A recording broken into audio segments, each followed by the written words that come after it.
안녕하세요. 결혼한 지 1년도 채 안 된 시점에 남편과 헤어진 30대 여성입니다. 한때는 정말 목숨같이 사랑했던 사람인데 지금은 그 사람이 처절하게 망하기만을 기다리고 있는 이 상황이 너무 어이없네요. 남편하고는 일적으로 알게 된 사이입니다. 당시 저는 컨설팅 회사에 다니고 있었고 남편은 직장을 다니며 창업을 생각하던 고객이었지요. 어쩌다 제가 담당하게 되어 이런저런 상담을 해주다가 가까워졌고 사귄 지 2년 만에 결혼 이야기까지 나오게 되었네요. 처음 시댁에 인사를 드리러 간 날이었어요. 시댁에는 아직 결혼 안 한 남편보다 2살 많은 신우도 시부모님과 같이 살고 있었기 때문에 시부모님께 드릴 선물과 신우에게 줄 선물을 따로 준비했습니다. 남편은 그렇게까지 신경 쓰지 않아도 된다고 했지만 그래도 시댁 식구들에게 좋은 인상을 남기고 싶었고 이후로 잘 지내고 싶은 마음이 있었거든요. 그래서 고민에 고민을 거듭하여 성의껏 선물을 준비했네요. 하지만 시댁에 도착하니 제가 상상했던 그림과는 많이 달랐습니다. 남편이 워낙 상냥한 성격이다 보니 그 성격이 시부모님으로부터 비롯된 게 아닐까 생각했는데 그렇지 않았거든요. 어서 오라던가 오느라 고생했다던가 따뜻한 말 한마디는 전혀 없었고 시부모님이고 신우고 제 선물을 받아들고는 뜯어보지도 않고 거실 구석에 내려놓았어요. 그리고 솔직히 눈앞에서 그런 모습을 보고 있자니 내가 뭐라도 실수했나 싶고 마음에 안 드나 싶은 게 그래서 그때부터 저도 뭔가 마음도 상했고 여러 가지로 생각이 많아지다 보니 자리 자체에 집중하기가 어려웠달까요? 왜인지 남편은 시부모님이나 신우의 행동에 크게 개의치 않는 눈치였지만요. 아무튼 어머님께서 식사를 준비해 주셔서 다 같이 식사를 하게 되었습니다. 시부모님은 식사 도중에 갑자기 생각났다는 듯 저에게 이따금씩 질문을 하셨는데 그 질문의 내용은 친정부모님은 뭐 하시는 분들인지, 제 형제자매는 얼마나 있고 뭘 하는지와 같은 비교적 간단한 것들이었어요. 그래서 그때는 저도 조금은 긴장을 풀 수 있었던 것도 같고요. 하지만 신우는 시부모님과는 달리 질문 자체가 황당했다고 해야 할지 저더러 왜 그런 직장에 다니냐면서 자꾸 어디서 봤다며 거기가 이렇다며 저렇다며 하며 한마디로 어지간히 아는 체를 하더라고요. 그리고 저는 제가 다니는 회사를 무시하는 신우의 태도에 마음이 꽤나 상했습니다. 하지만 상황이 상황이었고 제 입장이 입장인지라 불쾌한 기색을 내비추자니 그건 또 그거대로 찝찝했기에 그냥 적당히 웃으면서 저는 만족하며 다니고 있다고 했어요. 그랬더니 자기는 그런 조건이면 절대로 못 다닌다면서 저더러 그릇이 작은가 봐 하는데 누가 보면 자기가 무슨 대단한 야심가의 능력자나 되는 줄 알겠더군요. 그리고 미리 말해두건대 저는 직업에 귀천은 없다고 생각하는 사람입니다. 그렇지만 대학도 안 나오고 아파트 단지에서 요가 강습을 하며 용돈이나 버는 신우에게 직장에 대해서 한 소리를 들으니 어이없고 황당했던 게 사실이었죠.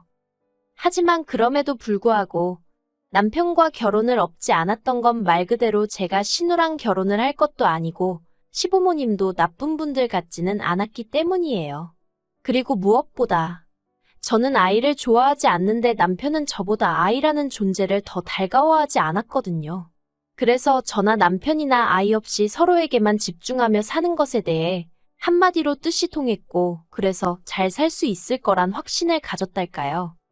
하지만 막상식을 올리고 나니 신우뿐만이 아니라 시댁 식구들은 너나 할 것 없이 말하는 방식이 어휴.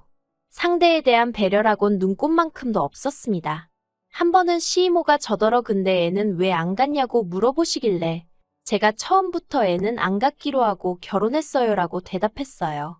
그랬더니 누가 갖지 말자고 한 거냐며 저더러 그랬냐시대요.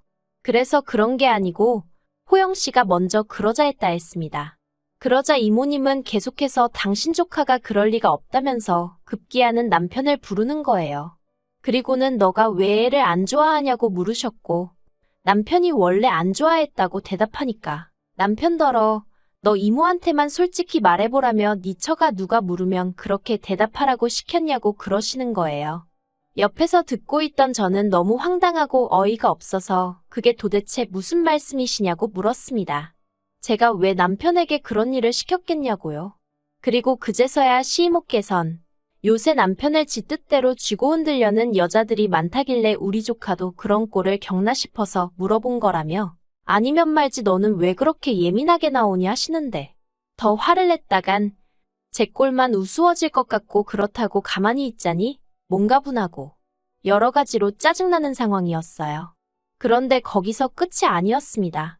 시이모가 저더러 친정부모님이 저 키우느라 고생 꽤나 하셨겠다는 거예요. 황당했죠. 가뜩이나 말도 안 되는 이유로 예민하네 어쩌네 하더니 친정부모님까지 들먹이시니. 그리고 그때까지는 그래 좋은 게 좋은 거라고 최대한 좋게 좋게 대꾸를 하고 있었는데 더는 그러지 말아야겠다 싶대요. 그래서 시이모께 자녀 계획이라던가 그런 건 부부 두 사람이 알아서 할 일이니까 지나친 관심은 삼가해달라 했습니다.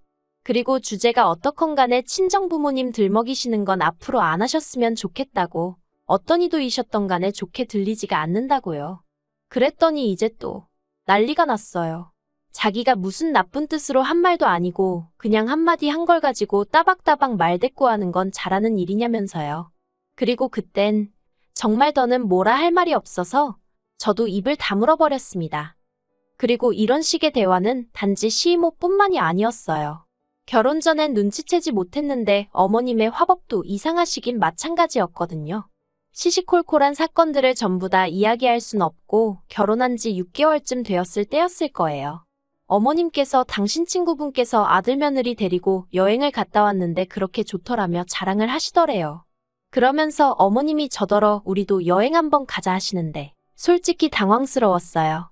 왜냐하면 까놓고 말해서 어머님 아버님은 노후 준비는커녕 당장 다음 달 생활비도 나라에서 나오는 연금과 저희 부부가 드리는 용돈만 기다리고 계시는 상황이었거든요. 신우도 얼마 드리기는 했는데 어머님 댁에서 얹혀 사는 형편이었으니 자기 밥값이나 냈다고 보는 게 맞겠죠. 아무튼 그러나 중에 여행 이야기를 하시니 저로서는 달갑지 않았던 게 사실이에요. 하지만 그렇다고 어머님께 돈도 없으시면서 무슨 여행이시냐? 막말로 제가 그렇게 말할 수는 없잖아요. 그래서 어머님께 애둘러서 남편 가게 때문에 휴가 내기도 어렵고 하니 내년쯤 가는 건 어떻겠냐고 말씀을 드렸습니다. 그랬더니 어머님께서 정말 땅이 꺼져라 한숨을 내쉬시더니 그래놓고 너 우리 아들이랑 둘이서만 어디 가려는 건 아니지 하시며 그랬다가 걸리면 당신한테 회초리로 맞을 줄 알라나요? 그리고 그런 식의 대화가 주기적으로 지속되니 어느샌가부턴 어머님하고 영 대화를 하기가 싫더라고요. 까놓고 말해서 아무래도 상대가 어머님이다 보니 평소 제 성격처럼 나가지 못하고 그저 이래도 해 저래도 해. 그래서 어머님이 나를 우습게 생각하시나 싶기도 했고요. 그리고 이런 생각이 저도 모르게 무의식적으로 나오기 시작한 건지 의도한 것은 아니었지만 언젠가부터 어머님께 거리를 두게 되대요. 어머님이 어디 가자고 하시면 몸이 안 좋아서 못 가겠다고 하거나 뭐가 드시고 싶다고 하시면 남편만 내보내는 식으로 말이죠. 그랬더니 어머님은 남편하고 제가 다투기라도 한 줄 아셨던 모양입니다. 하루는 연락도 없이 저희 집에 오셔서는 대뜸 저를 붙들어 앉히시곤 하시는 말씀이 당신 아들하고 싸우지 말고 잘 살아야 한다면서 설령 남편하고 싸웠다고 하더라도 그러다 남편한테 한 대 맞는 일이 생기더라도 어른들한테 절대로 티를 내면 안 된답니다. 그러면서 저더러 남편하고 싸우고 함부로 친정에 가고 그러는 건 아니지 하시더니 그러면 너네 엄마가 얼마나 속상해할 것이며 딸내미 교육 그것밖에 못 시켰다고 주변에서 흉본다나요? 그리고 그런 이야기를 듣고 있으니 정말 어이도 없고 한마디로 기도 안 차더라고요. 그래서 어머님께 왜 저희가 싸웠다고 생각하시는진 모르겠지만 싸우지도 않았고 그리고 만약에 싸우게 되더라도 남편이 제 털끝 하나만 건드리기라도 하면 저는 못 참는다 했습니다. 바로 친정에다가 알릴 거고 필요하다면 신고도 할 거고 이 집에서 남편도 쫓아낼 거라고 했어요. 그리고 제 이야기를 들은 어머님께선 어머어머만 몇 번 하시더니 저더러 그렇게 안 봤는데 대해단하구나 하고는 빈정대셨지요. 옆에 있던 남편은 저를 쿡 찌르며 그냥 알겠습니다 하면 될 일을 가지고 왜 말을 그렇게 하냐고 짜증을 냈고요. 그리고 이 일은 기어이 신우 귀에까지 들어갔던 모양입니다. 어머님이 돌아가시고 몇 시간 지나지 않아 신우에게 전화가 왔거든요. 참고로 평소에 신우는 저에게 뭔가 부탁을 하거나 가짜는 훈계질을 할 때가 아니고선 단 한 번도 먼저 좋은 이유로 연락한 적이 없었기에 전화를 보자마자 어머님 일로 신우가 연락을 해온 거라는 확신을 가질 수 있었네요. 아무튼 미친 듯이 울려대는 휴대폰을 보자 짜증이 올라왔지만 제가 잘못한 건 없었으니 전화를 피할 필요는 없겠더라고요. 그래서 전화를 받았습니다. 그랬더니 신우가 하는 말이 저더러 시집 올 때 그까짓 거 돈 몇 푼 들고 와서 지금 이 유세냐고 대뜸 소리를 고래고래 질러대더라고요. 사실 남편과 결혼할 때 앞에서 잠깐 언급했던 것처럼 시댁이 경제적으로 여유가 있는 상황이 아니었어요. 그래서 남편이 모아놓은 돈 2천만 원이 저와 결혼하며 가져온 재산의 전부였습니다. 본인이 타던 국산 중형차도 있기는 했는데 솔직히 이미 10년 가까이 된 차였어서 재산적 가치는 없는 거나 마찬가지였고요. 반면에 친정에서는 갖고 계시던 빌라에서 살 수 있도록 배려해 주셨고 현찰 1억을 사업자금으로 쓰라고 챙겨주셨습니다. 남편이 작은 식당을 열고 싶어 했거든요. 그리고 이렇게 도움을 주신 이유는 딱 하나. 남편이 저에게 잘했기 때문이에요. 그래서 제가 생색을 내자는 건 아니지만 남편이나 시댁 식구들이나 저에게 어느 정도는 고마워하고 있을 거라 생각했지요. 사람이 염치라는 게 있으니 솔직히 미안한 마음도 조금 있지 않을까 싶었고요. 그런데 신우가 너 잘 걸렸다는 식으로 나오며 휴대폰 너머로 고래고래 소리를 질러대는 걸 듣고 있으니 제가 제 속 편하자고 허튼 생각을 했구나 싶대요. 결국 듣다 못한 제가 부부간의 일은 저희 둘이 알아서 할 것이고 어머님과 제 일도 어머님과 제가 알아서 할 테니 제3자인 형님은 빠지시라 했습니다. 그랬더니 이제 자기가 손윗사람인데 네가 뭔데 이래라 저래라 하느냐면서 정말 어찌나 소리를 질러대던지 더는 못 들어주겠다 싶어서 전화를 끊어버렸습니다. 그리고 이후로 저는 솔직히 이렇게 상황이 마무리되는가 싶었거든요. 이제 어머님 아버님도 그렇고 신우도 더는 저희를 건드리지 않겠지 생각했죠. 그런데 이게 웬걸. 며칠 뒤 남편이 말 그대로 술에 떡이 돼서 집에 들어왔습니다. 그리고는 저를 붙들고는 하는 말이 언제까지 자기 가족을 그렇게 무시하고 괄시할 거냐면서 소리를 지르는 거예요. 그까짓 거 돈 좀 있다고. 자기 집이 우습냐 어쩌냐 하는데 정말 기도 안 차더라니까요. 그리고 마치 저를 한 대 때리기라도 할 듯이 손을 딱 드는데 솔직히 순간이지만 얼마나 공포스러웠는지 모릅니다. 남편이 실제로 저를 때린 것은 아니었고 그 손으로 옆에 있던 휴지곽을 집어들어 던지는데 그치긴 했지만 다음엔 저 휴지곽이 내가 될 수도 있다고 생각하니 온몸이 부들부들 떨리더라고요. 그래서 일단은 남편에게 미안하다고 몇 번이나 사과를 하곤 조심스레 자리를 피했습니다. 그리고는 다음날이 밝을 때까지 작은 방에서 문 잠그고 뜬 눈으로 밤을 새웠죠. 그리고 마침내 이튿날 깨어난 남편이 집안을 돌아다니면서 여보여보하고 저를 찾는 게 들렸어요. 그래서 제가 조심스레 방문을 열고 나가니 왜 옆에서 안 자고 나가 있었냐며 아무 일도 없었다는 듯 말을 걸대요. 그런데 남편이 손끝조차 닿는 게 소름이 끼치는 게 결국 제가 남편에게 얘기 좀 하자고 했습니다. 그리고는 어제 당신이 이런 말을 했는데 진심이냐고 물었죠. 그러자 한참을 말없이 듣고 있던 남편이 솔직히 사실이잖아 하면서 왜 매번 자기 식구들이 말 한마디 하면 져주는 법이 없냐입니다. 그래서 저도 남편에게 그간 서운했던 점을 이야기했어요. 그렇게 당신 식구들이 말을 거침없이 하면 나는 그걸 다 들어줘야 하냐고 당신이야말로 먼저 나서서 내 와이프한테 그렇게 말하지 말라고 한마디라도 제대로 한 적 있느냐고요. 그랬더니 남편이 하는 말이 자기가 그렇게 나서면 결국에 장인 장모님이 욕을 먹는 거랍니다. 딸 교육을 어떻게 시켰냐고 어른들이 그렇게 말씀하실 거라면서 그래서 자기는 제 생각을 해서 빠져있던 거라나요? 그리고는 덧붙이길 솔직히 장인 장모님이 저를 너무 오냐오냐 키우신 건 맞는 것 같대요. 그러니 상대가 누구건 간에 기가 안 죽는 거 아니냐면서 그거 좋은 거 아니야 하는데 순간 이렇게 구닥다리 사고방식을 가진 남자랑 어떻게 그동안 연애하고 한 이불 덮고 산 거지 하는 생각에 머리가 띵하더라니까요. 그래서 제가 남편에게 난 앞으로도 시부모님이고 신우고 누구건 간에 내 귀에 거슬리는 얘기하면 절대로 받아주지 않을 거라고 했습니다. 당하고만 살 생각은 없다고 했죠.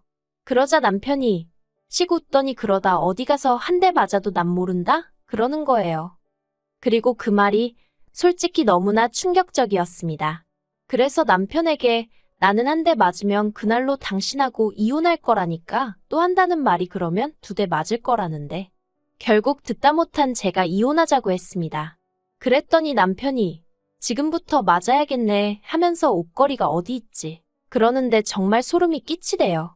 물론 자기는 다 장난이었다지만 더는 한시도 같이 있을 수가 없겠더라고요. 그래서 남편에게 진심이라고 이혼하자고 하게 되었죠. 그랬더니 그제서야 남편이 장난이었다며 무릎 꿇고 싹싹 비는데, 솔직히 남편이 무릎을 꿇는 게 지한테는 얼마나 대단한 일인지 몰라도 저한테는 아무것도 아니었거든요. 무릎이 닳는 것도 아니고 뭐 무릎만 꿇으면 모든 게 해결이 되는 세상이면 저도 10번 20번은 꿇겠네요. 안 그런가요? 그래서 남편에게 사람 불러서 짐 정리할 테니까 시댁으로 가든 어쩌든 제 눈앞에서 사라지라 했습니다. 막말로 가져온 재산이라고 2천밖에 없는 거 그거 당신 먹고 쓰고 하는데 이미 다 쓰고 없으니 줄 것도 없다고 했죠. 그랬더니 돈 때문에 그런 게 아니라며 절 정말 사랑한다고 이렇게는 못 헤어진다나 어쩐다나. 그래도 뭐 결국 시간이 해결해주지 않겠어요? 그리고 저는 바로 남편 가게 폐업 신고를 해버렸습니다. 사업자금이 제 주머니에서 나왔다 보니 가게 계약이며 사업자명이며 전부 다 제 이름으로 되어 있었거든요.